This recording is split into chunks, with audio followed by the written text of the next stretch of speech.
All right, welcome back to Variable Income Mastery. If you've been following along with modules 1 and 2, you now understand that your variable income is actually an opportunity. You've got the banking systems in place to manage it. Now we need to talk about budgeting. But here's the thing, almost every budgeting system you've ever seen assumes you know exactly how much money you'll make each month. And when your variable income varies by thousands of dollars from month to month, traditional budgeting advice isn't just useless, it can actually make you feel worse about your situation. So we're going to build a different kind of budget, a budget that starts with your worst case scenario and builds from there. A budget that works whether you're having your best month or your worst month. By the end of this module, you'll have a rock-solid financial plan that gives you confidence no matter what your next paycheck looks like. So let's dive in. The floor budget method. Traditional budgeting starts with your average income and builds a budget around that. For variable income, that's backwards. Here's why. Let's say your monthly income ranges from $1,800 to $4,100 with an average of $3,000. If you build a budget around $3,000, you'll be fine 7 months of the year and scrambling in the other 5 months. Instead, we're going to start with your floor income. That's $1,800 and build a budget that works even in your worst month. I call this the floor budget method. The floor budget has one simple rule. You must be able to survive on your lowest monthly income without borrowing money, without dipping into savings, and without panicking. Notice I said survive, not thrive. Your floor budget isn't about living your best life, it's about making sure you can cover your essential expenses even when everything goes wrong. Calculating your true floor value. In Module 1, we calculated your floor income by taking your worst historical month and subtracting $200, but now we need to be more precise. Look at your income pattern again. Don't just look at one bad month. Look at whether you ever had 2 or 3 bad months in a row. If your slow season lasts from December through February, you need to plan for 3 consecutive months of low income. Here's what I want you to do. Find your 3 worst consecutive months of income over the past 2 years, and then add them up and divide by 3. That's your true floor income. For Sarah, our diesel mechanic, her 3 worst consecutive months were December, January, and February. December, $1,900. January, $1,800. February, $2,100. Total, $5,800. So her average is $1,933. So Sarah's true floor income is $1,933 per month, not the $1,800 we calculated earlier. This accounts for the fact that her slow season isn't just one bad month, it's a whole slow period. The essential versus nice to have categories. Now we're going to build a budget around that floor income, but first, we need to get brutally honest about what's essential and what's nice to have. Essential expenses are things that would create a serious problem if you didn't pay them. Rent or mortgage, utilities like your electric, gas, and water bills, minimum debt payments, basic groceries, transportation to work, gas, car payment, insurance, and probably your phone. You probably need this for work and just staying connected. Nice to have expenses are everything else, like dining out, entertainment subscriptions, cable or streaming TV, your gym memberships, shopping that isn't food, and those hobbies that you have, like pickleball. Now, here's the hardest part. Your floor budget can only include essential expenses. All the nice-to-have stuff comes out of your surplus income during the good months. I know this sounds restrictive, but remember, this is only your floor budget. Most months, you'll have more money than this and you can spend on nice-to-have things. But you need to know that even in your worst month, you can cover what's truly essential. The 50-30-20 rule adapted for variable income. You've probably heard of the 50-30-20 rule, 50% of your income for needs, 30% for wants, and 20% for savings. For variable income, we need to flip this completely. In your floor budget, your worst month, the breakdown looks like this. 90% for needs, 10% buffer, 0% for wants, 0% for traditional savings. So before you panic about 0% for wants and savings, remember, this is only your floor budget. When you have a good month, the breakdown might look like this. 40% for needs, 20% for wants, and 40% for savings and smoothing accounts. The key insight is that your percentages change dramatically based on your income level. When income is low, almost everything goes to needs. When income is high, you have lots of room for wants and savings. Sarah's floor budget example. So let me show you what this looks like with real numbers. Sarah's floor income is $1,933 per month. Here's her floor budget. Essential expenses are rent, $800, utilities, $150, car payment, $300, car insurance, $100, gas, $120, phone, $60, groceries, $300, minimum credit card payment, $50, and the total comes out to $1,880. Buffer, $53. Total budget, $1,933. Notice a few things about Sarah's floor budget. First, there's no money for dining out, entertainment, or shopping. In her worst month, she's eating at home and finding free entertainment.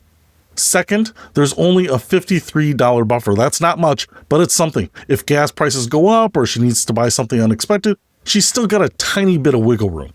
Third, there's no money going into savings. In Sarah's worst month, she's not building wealth. She's just surviving, and that's okay. The point isn't to live this way forever. The point is to know that even if everything goes wrong, Sarah can make it through without borrowing money or panicking. Handling irregular bills in your floor budget. One tricky part of the floor budget is dealing with expenses that don't happen every month. Things like car registration, property taxes, annual insurance premiums, and holiday gifts. Here's how to handle these. Calculate the annual cost and divide by 12. Then include that with the monthly amount in your floor budget. So for example, if Sarah pays $1,200 per year for car insurance, instead of paying it monthly, she needs to include $100 per month in her floor budget for car insurance, even though she's not actually paying it every month. Where does the $100 go? Into a separate savings account specifically for irregular expenses. When the insurance bill comes due, the money is already there. This is different from your smoothing account or your emergency fund. This is just for predictable expenses that don't happen monthly. The psychology benefits of the floor budget. Building a floor budget is something important for your mental health. It eliminates the fear of your worst case scenario. Right now, when you're having a good month, there's probably a voice in the back of your head saying, what if next month is terrible? What if I can't pay my bills? Once you have a floor budget, you can answer that voice with, if next month is terrible, here's exactly what I'll do. I'll spend $800 on rent, $150 in utilities, $300 on groceries, etc. You have a plan. The fear comes from uncertainty. The floor budget eliminates the uncertainty. This also helps you make better decisions during good months. Instead of thinking, I better not spend any money because next month is going to be bad, you can think, I know I can handle next month even if it's bad, so I can enjoy some of the surplus income. Feast mode financial strategies. Here's the biggest mistake people with variable income make. When the money is flowing, they start spending like the money will always be flowing. When you get a $4,500 paycheck after a few months of smaller checks, you're suddenly thinking about upgrading your car or moving to a nicer apartment or taking a vacation. This is called lifestyle inflation, and it's deadly for people with variable income. Here's why. If you increase your fixed expenses during a good month, you're stuck with those higher expenses during the bad months too. Let's say Sarah decides to move from her $800 apartment to a $1,200 apartment because she's having some good months. Now her floor budget needs to work with the $1,200 rent payment instead of the $800 rent payment. Her floor income is still $1,933, but now her essential expenses are $2,280. Instead of $1,880, she's $400 short every month during her slow season. That $400 difference might not seem like much when you're making $4,100, but it's huge when you're making $1,800. The rule is simple. Never increase your fixed expenses based on variable income. Your rent, car payment, insurance, and other fixed costs should be based on your floor income, not your good months. The surplus allocation hierarchy. So what do you do with the extra money during the good months? You follow the surplus allocation hierarchy. When you have income above your floor budget, here's the order of priority. Priority number 1, emergency fund. If your true emergency fund, separate from your smoothing account, isn't fully funded, surplus income goes here first. A fully funded emergency fund for variable income workers is considered 6 months of your floor budget. For Sarah, that's 6 times $1,933, which equals $11,600. Until she has $11,600 in emergency fund, that's priority number 1 for surplus income. Priority number 2, the smoothing account. Once your emergency fund is set, surplus income goes to building or maintaining your smoothing account. Remember from Module 2, your smoothing account should be about 3 times your maximum monthly deficit. Priority number 3, high interest debt. Once your emergency fund and smoothing account are fully funded, surplus income goes to paying off credit cards, personal loans, and other high interest debt. Anything above 7 or 8% interest gets attacked aggressively. Priority number 4, irregular expenses. This is building up those separate savings accounts for car registration, insurance premiums, holiday gifts, and other predictable but irregular expenses. Priority number 5, wants and lifestyle upgrades. Only after you've handled priorities 1 through 4 do you get to spend surplus income on wants. Dining out, entertainment, shopping, hobbies, all of this comes from priority 5 money. Priority 6, long-term investments. Once you're financially stable and enjoying some lifestyle upgrades, surplus income can go into retirement accounts, index funds, and other long-term investments. Prepaying irregular expenses during good months. One of the smartest things you can do with surplus income is to prepay expenses that you know are coming. If your car registration is due in 6 months and costs $200, pay it now during a good month instead of waiting. If you know you'll spend $800 on holiday gifts in December, start buying gifts in July when you have surplus income. This strategy has two benefits. First, it reduces the financial pressure during the slow months. Second, it often saves you money because you're not rushing to pay bills or buying things at the last minute. Sarah does this with her car insurance. Instead of paying $100 per month, she pays the full $1,200 annually during her first good month of the year. Now she doesn't have to worry about that bill for the rest of the year, and she usually gets a discount for paying annually. Building your financial runway. There's a concept in business called runway, how long a company can operate before running out of money. You need to think about your personal financial runway. Your runway is how long you can survive if your income went to zero. Not reduced income, zero income. A job loss, an injury, economic recession, whatever. For most people with steady jobs, financial advisors recommend 3 months of expenses saved up. For people with variable income, I recommend even more, 3 to 6 months of your floor budget to be saved up. Why? Because variable income workers face more uncertainty. Your industry might have an off year. Your health might not let you work overtime. You may go through the slow months and then lose your job. Already in a place where you've spent down your smoothing account and already tapped your emergency fund. Economic downturns often hit variable income workers first and hardest. Sarah's floor budget is $1,933 per month. A 12-month runway would be $23,200. That sounds like a lot. But remember, she's making $65,000 per year when the times are good. Setting aside $23,000 over a few years is achievable. The seasonal mindset for surplus income. If your variable income follows seasonal patterns, you need to think seasonally about your surplus income too. Let's say you're in construction and you know that May through September are your good months. During those 5 months, you need to earn enough surplus income to carry you through the slower winter months. This might mean living well below your means during the good months, maybe living on your floor budget even when you're making twice that much. This is not permanent deprivation, but seasonal planning. Think of yourself like a squirrel preparing for winter. During the summer and fall, squirrels don't eat every nut they find. They save most of them for the winter when the food is scarce. You need the same mindset with money. During your good seasons, save aggressively. During your slow seasons, spend those savings. That's not financial irresponsibility, that's smart seasonal planning. Seasonal budget adjustments. Your budget isn't something you set once and forget about. Because your income varies, your budget needs to be flexible too. Every 3 months, sit down and review your budget. Ask yourself these questions. Has my income pattern changed? Maybe you picked up a side gig, or maybe your main job has become more or less busy than usual. Have my expenses changed? Maybe your rent went up, or you paid off a credit card, or you had to start taking a medication that costs money each month. Is my floor budget still realistic?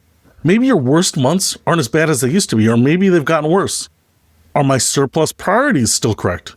Maybe you fully funded your emergency fund and now surplus money should go somewhere else.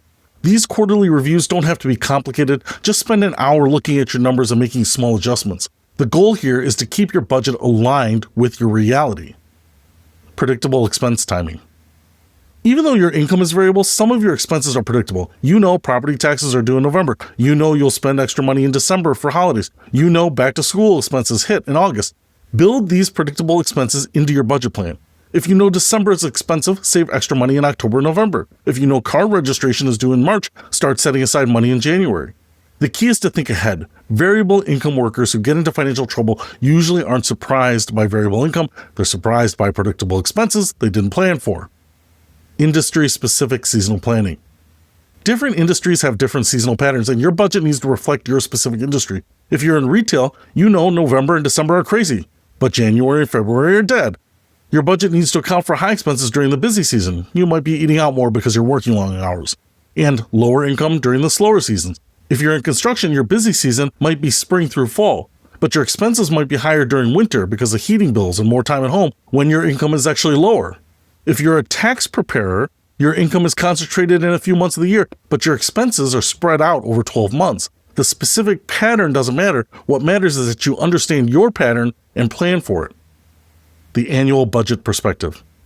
Here's a mental shift that makes budgeting with variable income much easier. Think annually, not monthly. Instead of asking, how much money can I spend this month? Ask, how much money can I spend this year? If your annual income is $65,000 and your annual essential expenses are $40,000, you have $25,000 per year for non-essential spending and savings. That's about $2,000 per month on average.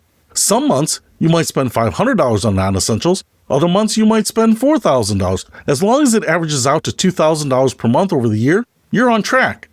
This annual perspective prevents you from feeling guilty about spending money during good months, and it prevents you from panicking during slow months. You're not managing a monthly budget, you're managing an annual budget that happens to get paid out irregularly. Wrap up. Let's recap what we've built in this module. You now know how to create a floor budget, a budget that works even in your worst month. This eliminates the fear and uncertainty that comes with variable income because you always know you can survive your worst case scenario. You understand the surplus allocation hierarchy: emergency fund first, then smoothing account, then debt payoff, then irregular expenses, then wants, then long-term investments. This gives you a clear roadmap for what to do with extra money during good months. You've learned about seasonal planning and quarterly reviews, how to adjust your budget over time, and how to plan for predictable seasonal patterns in both income and expenses.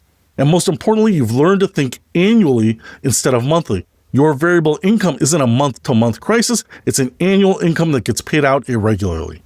So here's your homework before Module 4. Build your floor budget. Take your true floor income and create a budget that covers only essential expenses. Be ruthless about what's truly essential versus what's nice to have. In Module 4, we're going to talk about credit and cash flow management. Even with the best budgeting and smoothing account, there will still be times when you need to borrow money to bridge the gap between income and expenses. We'll cover how to do this smart and cheap instead of expensive and risky. The floor budget you're building now is what makes smart borrowing possible. Lenders will work with you if they can see you have a realistic plan for paying them back. So, I'll see you in Module 4.